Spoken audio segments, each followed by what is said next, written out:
Salut et bienvenue sur cette nouvelle vidéo sur laquelle je vais vous montrer comment configurer de l'IBAR. Donc si vous voulez savoir comment l'installer, donc je vais vous laisser un lien dans la description. Donc tout simplement je vais utiliser ce site là qui s'appelle sharika.ma, donc qui regroupe la plupart d'informations des sociétés au Maroc. Donc cette société s'appelle Rabat System. Donc je vais commencer par mettre la raison sociale comme ceci, et puis donc je vais copier l'adresse bien sûr. Donc il est là. Donc je vais copier l'adresse. Voilà, je vais la copier et je vais aller la coller ici sur adresse, comme ceci. Donc l'adresse, il suffit seulement de mettre le numéro, donc il faut supprimer la ville. Donc je vais mettre le code postal là, donc le code postal de Rabat, c'est 10 000, comme ceci. Voilà. Donc c'est la saisie automatique qui fait ça. Donc je vais supprimer ça, je vais le saisir manuellement, voilà. Et ici, donc il faut mettre la ville, c'est Rabat. Le pays, il faut juste mettre les deux mots, les deux premiers mots. Donc et vous aurez le pays dans la liste, comme ceci, MA, donc et vous aurez Maroc. Le département, donc je vais mettre la ville, donc c'est Rabat. Et après, il va me donner le département, donc c'est Rabat. Voilà, donc c'est la préfecture de Rabat. Voici. Donc ici, donc je vais mettre le numéro de téléphone. Donc ces informations-là, elles sont publiques, donc elles sont déjà publiées sur le site officiel, qui regroupe la plupart des sociétés. Et aussi, la société aussi, donc le publie pour ses clients et ses prospects. Donc c'est pour cela que j'ai pas flouté cette partie-là. Donc je continue. Voilà. Et après, donc, je vais revenir. Donc, ici, je vais mettre l'email. Donc, c'est info arrobase, donc, c'est info arrobase rabatsystem.ma. Donc, la plupart des sociétés mettent le domaine .ma au Maroc. Et ici, donc, c'est www.rabatsystem.ma. Donc, le logo, donc, il suffit seulement que je clique sur choisir un fichier. Et puis, donc, je sélectionne celui-là. Voilà. Et sur le deuxième, le logo carré aussi. Donc, c'est la même chose. Donc, il suffit seulement de mettre comme ceci. Voilà. Et après, donc, nom du gestionnaire ou bien le PDG. Donc, il faut mettre le nom du gérant, bien sûr. Donc, je ne le mets pas pour le moment.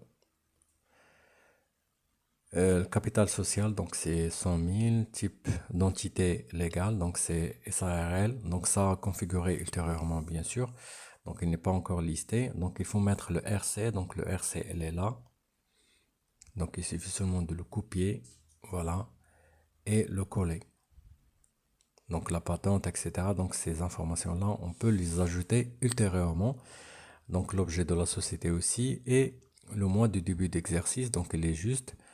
Et ici, donc tout simplement, je clique sur enregistrer. Voilà, donc ici, c'est la phase ou bien la catégorie société. Donc c'est déjà configuré. Donc il reste ici que la devise. Donc je sélectionne MA ou bien MAD.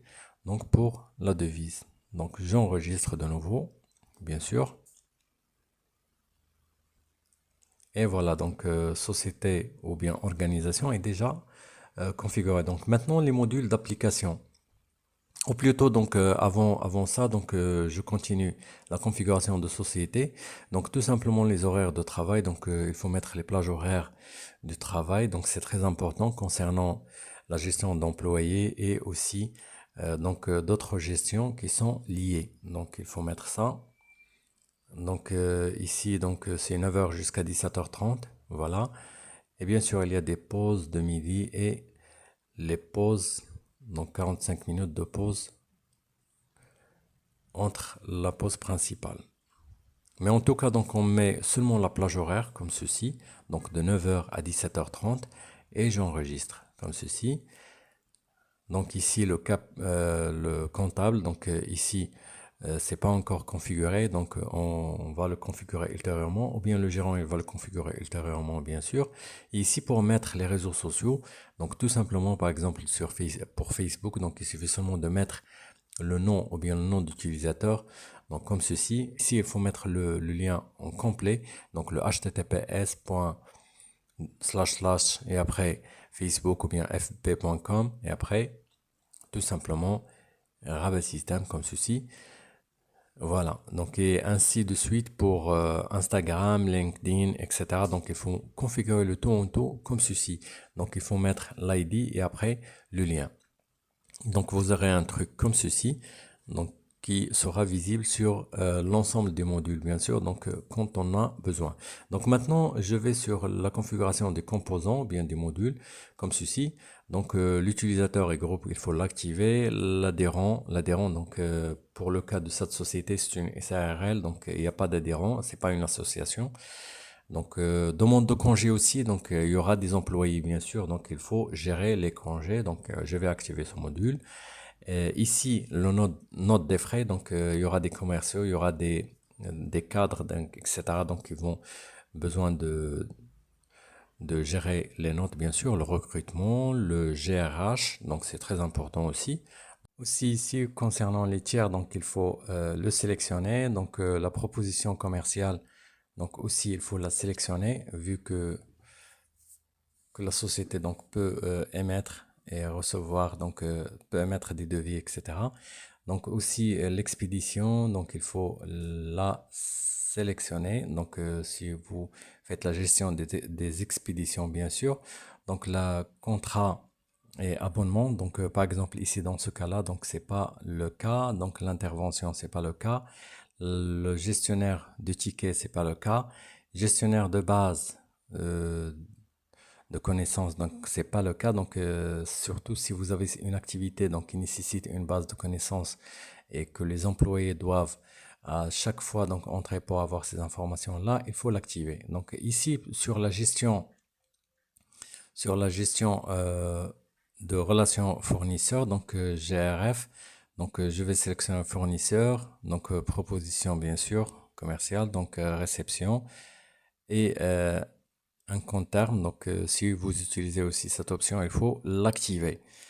Donc, sinon, je vais passer au module financier. Donc, facture et avoir. Donc, je vais l'activer, bien sûr. Donc, taxes et dépenses spéciales. Donc, vous pouvez l'activer. Donc, ces modules donc s'activent selon le besoin de l'entreprise. Donc, il ne faut pas activer tous les modules. Donc, vous aurez plein d'options donc qui seront encombrés donc, et vous n'allez pas les utiliser, vous allez faire perdre du temps à vos employés ou bien vous allez vous perdre vous-même donc à faire des formations pour rien du tout. Donc de préférence de faire une sélection ciblée. Donc comme ça vous aurez votre besoin ciblé bien sûr. Donc ici, donc concernant le paiement par virement, je vais l'activer aussi. Donc le règlement par prélèvement aussi, je vais l'activer. Donc la marge, la gestion de marge, donc c'est très important aussi. Aussi la comptabilité simplifiée, donc je vais l'activer. Et la comptabilité, l'autre, je ne vais pas l'activer pour le moment. Ici, le produit, c'est déjà activé. Service aussi, donc cette société fait des services, donc je vais les activer. Le stock, la gestion de stock, je vais l'activer. Voilà. Donc la gestion bien numéro de lot et série, etc. Donc je vais l'activer vu qu'il achète et produise des produits. Donc il faut qu'il gère ceci. Donc ici, la variante, donc c'est très important. Donc le produit contient plusieurs variantes, il faut l'activer. Donc ici, donc ordre de fabricant, donc c'est pas la peine. Donc ici, concernant le projet, etc. Donc la société ne collabore pas, donc c'est pas un bureau de conseil sur lequel je vais travailler. Donc, la gestion des fichiers, c'est très important. Donc, concernant le scan des factures, etc. Donc, pour numériser le tout en tout et le mettre sur le cloud. Donc, c'est très important. Ici, donc, l'outil multimodule. Donc, par exemple, donc, il y a plein d'options. Donc, vous pouvez activer celle que vous avez besoin. Donc, pour le moment, je vais activer que le multi-devise. Voilà. Et le code barre, bien sûr. Et l'export des données, c'est très important aussi. Voilà, donc ici sur le site web, donc si vous avez déjà un site web, vous voulez connecter avec Delibar, donc c'est très important de l'activer. Ici le point de vente, le PDV, donc c'est très important si vous avez un café, restaurant ou même si vous avez un point de vente de produits directs, donc une supérette ou bien un magasin informatique, etc. Donc, c'est très important d'activer ce point pour les commerciaux, donc pour qu'ils puissent faire des ventes directes à partir de leurs terminaux. Et ici, comme vous voyez, donc il y a plein d'options de paiement, d'impression. Donc, on va imprimer, on va activer l'impression. Donc, c'est très important aussi, donc pour qu'on puisse, ou bien pour que les employés puissent imprimer directement, ou bien à partir de l'application. Donc, c'est très important. Si vous activez pas ce module, donc ils n'auront pas cette option, bien sûr. Donc ici, le système, donc ça c'est pour l'administration système de l'application. Donc ça, on va le voir ultérieurement aussi. Donc on va voir comment on peut faire les backups, etc. Donc ça, c'était l'ajout des modules. Donc ça s'ajoute selon le besoin de l'entreprise. Ici, l'affichage. Donc vous avez plusieurs types d'affichage. Donc en commençant par la langue et puis par la prise en charge de multilangues. Donc, si vous voulez activer cette option pour que chaque employé a sa propre langue, ça c'est dans les cas très rares. Donc, si vous avez votre présence sur plusieurs pays, etc. Donc, ça c'est autre chose. Aussi, concernant cacher le lien de l'aide en ligne, donc ça, je le fais toujours, je le cache, bien sûr, donc parce que je vais faire une formation ciblée à ces employés-là, donc c'est pas la peine de d'aller donc voir de l'aide donc concernant d'Olivar, donc et puis donc bidouiller là-dessus, donc personne va faire quoi que ce soit, donc ils vont avoir une formation bien précise et ils vont travailler selon la formation qu'ils ont déjà eue. Donc ici, concernant le jour de travail, c'est 1 sur 6, vu qu'ils travaillent le samedi matin. Et ici, les horaires ou bien l'heure de travail, donc c'est entre 9h et 17h30. Voilà, donc ici pour cacher le menu non autorisé, donc bien sûr il faut l'activer, donc comme ceci. Et ici pour cacher les boutons non autorisés aussi, donc ils seront grisés, donc et c'est pas joli, donc de préférence qu'ils seront cachés, donc ça serait mieux. Donc ici l'affichage ou bien afficher le lien signaler un bug, donc c'est pas la peine aussi. Donc je le laisse caché. Et aussi donc désactiver la fonction Java et Ajax, donc il faut la laisser active, donc pour que si vous fassiez des changements, donc vous n'aurez pas une actualisation de page. Donc j'enregistre comme ceci. Et après, donc il y a plein d'autres trucs. Donc par exemple le thème couleur, tableau de bord, page, connexion et style CSS. Donc il y a plein de trucs si vous voulez changer les couleurs, etc. Donc vous pouvez vous amuser à faire ceci si vous voulez. Donc sinon, si il y a une autre méthode qu'on fait nous pour la configuration d'Olibar, c'est avec le style CSS. Donc on peut faire un changement total de tout en tout, donc d'un seul coup. Donc ici je viens de mettre d'Olibar en mode sombre, donc comme ceci, donc c'est plus stylé, donc et plus homogène, donc surtout avec des écrans donc dans les espaces de travail, etc. Donc c'est plus bien donc que les couleurs donc comme le mauve, etc. Donc aussi ici il y a plein de trucs. Donc si vous voulez désactiver certaines options, donc ici les pages et connexions. Donc ça c'est très important. Donc cacher le besoin d'aide. Donc bien sûr je le cache toujours. Et ici, donc, par exemple, message, page de connexion. Donc, je vais mettre un petit message ici et je vais vous montrer la page de connexion. Je vais prendre ce lien-là, c'est la page de connexion, bien sûr. Je vais la lancer sur un nouveau navigateur, comme ceci. Voilà, je valide. Donc, voilà la page de connexion qui va s'afficher. Donc, il n'y a pas de message, il n'y a que le logo, il y a la version de Libar, etc. Donc, ça, tout ça, on peut le supprimer. Donc, je vais vous montrer ça ultérieurement. Donc ici, je vais mettre un message, donc bonjour par exemple. Et ici, tout simplement, si j'enregistre ce message-là, donc slash par exemple rabat système, comme ceci. Voilà, rabat système. Voilà, et après j'enregistre tout simplement. Donc ici, l'image d'arrière-plan. Donc ça aussi, vous pouvez mettre une image d'arrière-plan si vous voulez. Donc et après, si je reviens à ma page de connexion, j'actualise, j'aurai le petit message en bas, comme ceci, comme vous voyez. Donc j'ai le petit message ici. Donc ça, tu peux mettre le message que tu veux pour que tes employés le voient. Donc par exemple, tu peux mettre des informations concernant le jour, concernant certains trucs, concernant des directives, etc. Donc tu peux mettre ça démarrage, donc c'est très intéressant et ça attire l'attention, bien sûr. Donc ici, concernant l'image d'arrière-plan, donc je vais aller sur Pixabay comme ceci. Et après, donc tout simplement, je vais, vu que la société est une société qui travaille dans le IT, donc je vais chercher euh, une image de technologie comme ceci, par exemple, et télécharger ou bien download. Et après, donc voilà, comme ceci. Et après, donc je vais laisser sur la dimension 1280 sur 853, donc ça ira. Sinon, le 1900 aussi, c'est très bien. Donc vous aurez une résolution plus améliorée. Donc tout simplement, c'est déjà téléchargé. Je vais revenir au back-end de mon site comme ceci et je vais parcourir l'image de fond comme ceci. Et puis donc je vais sélectionner l'image que je viens de télécharger tout à l'heure comme ceci. Donc tout simplement, je vais enregistrer et je vais revenir à la page de connexion comme ceci. Je vais actualiser et comme tu vois, donc j'ai un arrière-plan comme ceci. C'est plus, elle est splendide, donc et plus stylé donc que les bicolores que qu'on a tout à l'heure. Donc tout simplement, je vais supprimer le message. Donc ici, voilà, je vais enregistrer par la suite comme ceci. Et après, donc, je vais revenir à la page de connexion et je vais actualiser comme ceci. Donc, comme tu vois, donc c'est là, c'est l'écran de connexion. Donc, c'est plus stylé. Donc, vous pouvez personnaliser plus mieux que ça. Donc, de mettre des images qui sont adéquates ou bien des images qui sont propres à l'entreprise. Donc, avec des logos, des trucs comme ça. Donc, vous aurez un rendu euh, plus stylé et plus homogène.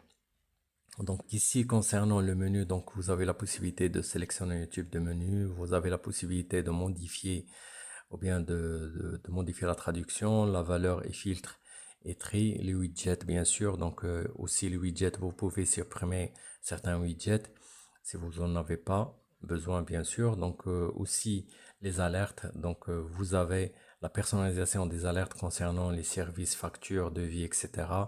Donc, vous pouvez adapter ceci selon l'entreprise. Par exemple, la proposition non fermée. Donc, par défaut, c'est 31 jours. Donc, vous pouvez faire par exemple 21 jours ou bien 14 jours. Ça dépend de la politique de votre entreprise et sa taille aussi. Donc, par exemple, ici, la facturation client impayé, donc c'est 31 jours. Donc, si vous êtes une petite entreprise, vous pouvez changer ceci. Sinon, vous pouvez travailler avec les standards donc qui sont là. Donc ça, c'est les standards normalement. Sinon, vous pouvez modifier ça selon votre besoin et selon votre capacité aussi, ou bien votre politique interne tout court. Donc ici, c'est parfait. Donc vous pouvez faire ceci, donc comme vous le souhaitez bien sûr. Donc par exemple ici, donc demande de congé, approbation, etc. Donc aussi ici pour désactiver la vignette météo, donc vous pouvez la désactiver si vous en avez pas besoin, sinon vous pouvez la laisser, donc comme ça vous aurez cette actualité sur votre application. Aussi pour la sécurité, donc concernant la sécurité, donc vous avez différents types et paramètres de sécurité, donc vous pouvez sélectionner employé sur votre application, donc par exemple la CAPTCHA au niveau de la connexion et aussi l'utilisation des droits avancés dans les permissions de modules, etc., etc. Donc, et aussi le délai d'expiration. Donc, concernant la traduction, donc quand tu vois, donc tu as la possibilité de faire des traductions. Le PDF ici, donc ça te donne des dimensions d'impression PDF, donc que tu peux employer. Donc, de préférence que tu la laisses sur la format standard, sauf si tu utilises par exemple, si tu veux adapter ça pour une tablette ou bien pour un téléphone et que tu as déjà déployé ça sur ton entreprise, tu veux le personnaliser bien sûr. Aussi, les emails, donc tu as la possibilité de configurer un serveur mail, donc un SMTP pour effectuer des envois, réceptions, etc. Donc à partir de l'application, donc ton application gère ceci gratuitement, donc tu as la possibilité d'avoir les fonctionnalités CRM là-dessus sur Doliva. Donc, il suffit seulement de faire modifier et tu peux effectuer des tests, etc. Donc, comme tu vois ici, donc tu peux mettre l'adresse de réception, la copie, etc. Donc, tu peux faire tes tests, bien sûr.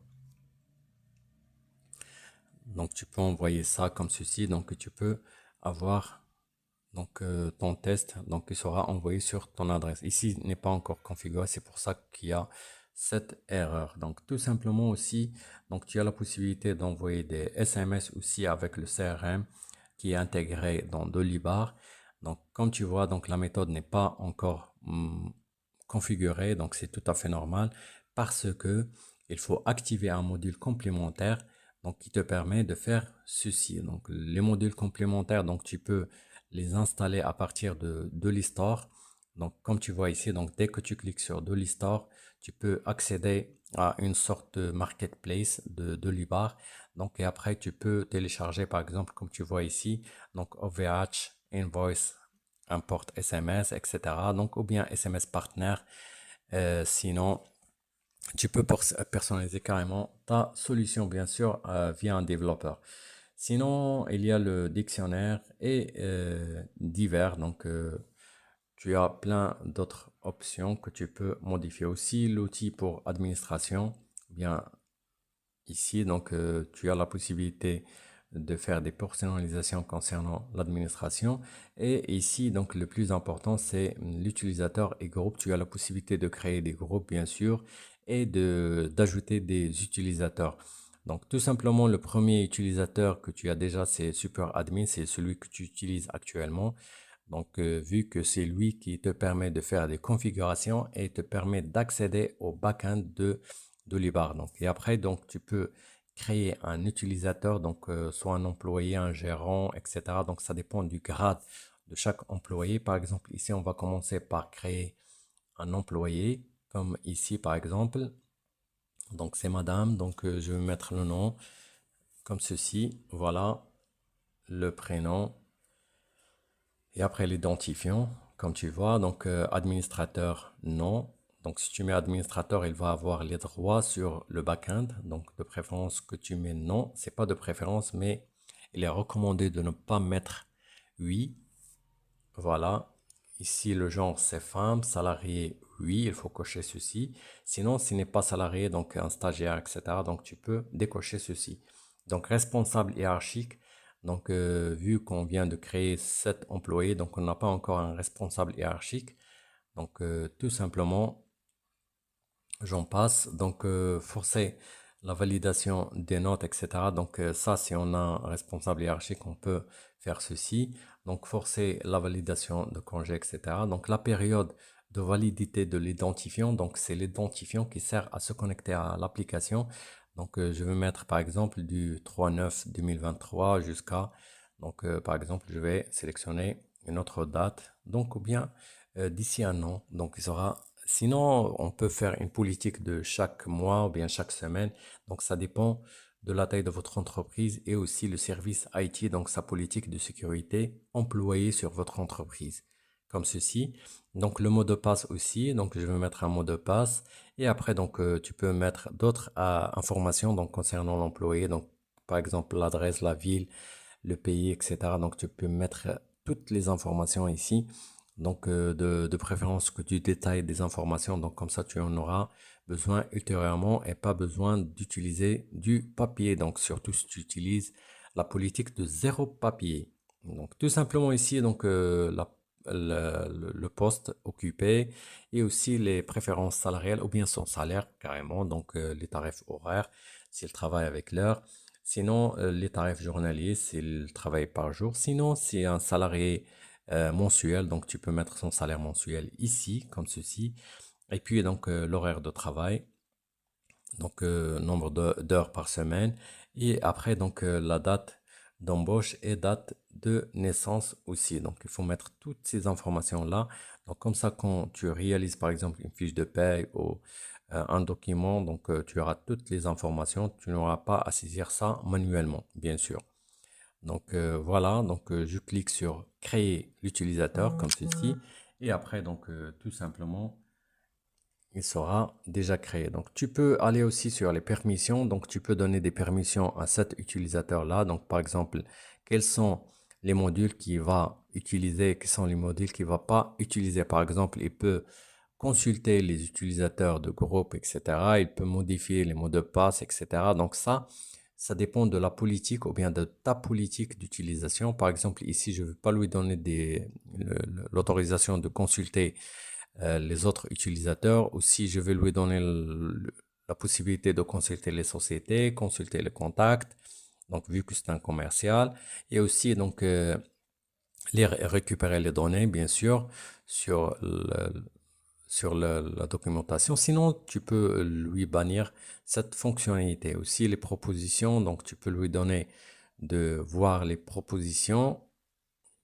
Et voilà, ici aussi, il faut donner l'autorisation de consulter les produits et aussi consulter les services. Donc, ainsi, il peut consulter donc différents services qu'on fait pour qu'il puisse faire une facturation, par exemple, et ainsi de suite. Donc, il faut donner les permissions. Donc, ça dépend du type d'emploi ou bien de l'employé, son ancienneté et son poste, bien sûr. Donc, et sa responsabilité plutôt que l'ancienneté.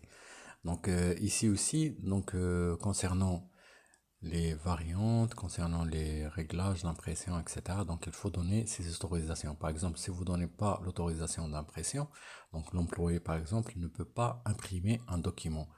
Si vous ne donnez pas l'autorisation de point de vente, l'employé ne peut pas le faire. Par exemple, je vais vous faire une démonstration. Donc, je vais me connecter avec ce compte-là, comme ceci. Voilà, donc je suis bien connecté. Par exemple, le point de vente, il n'est pas là. Donc, il n'est pas installé sur l'espace personnel ou bien l'espace de cet employé. Donc, tout simplement pour l'installer, il suffit seulement que je reviens en arrière, comme ceci. Donc, je vais revenir sur l'administrateur système. Voilà, par exemple, je vais me déconnecter, je vais me connecter avec un autre employé, donc qui a déjà cette option, par exemple. Voilà, je clique sur se connecter, comme ceci. Donc, comme tu vois, donc l'option n'existe pas. Et là, tout ce que je vais faire, c'est d'aller sur la fiche de cet employé, par exemple, ce Lotfi Fatima. Donc, comme ceci, je vais aller sur permission. Je vais descendre jusqu'en bas, tout simplement. Je vais aller sur point de vente ou bien take pause et je vais l'activer. Je vais activer la modification des lignes. Donc, si je veux que mon employé puisse effectuer des modifications ou bien modification des lignes de vente commandées. Donc ça aussi, donc ça dépend de la politique de vente ou bien de la politique vis-à-vis de vos clients pour qu'ils puissent utiliser de l'IBAR. Donc comme tu vois ici, donc mon employé peut accéder au point de vente et aussi il peut effectuer des ventes directes. Donc ici, donc j'ai le tout en blanc parce qu'il n'y a pas de produit encore inséré sur de l'IBAR. Sur la prochaine vidéo, je vais vous montrer comment ajouter des produits, comment donc émettre des factures et comment faire des avoirs aussi. J'espère que cette petite vidéo vous a plu. Si vous n'êtes pas encore abonné à ma chaîne, je vous invite à le faire et à bientôt.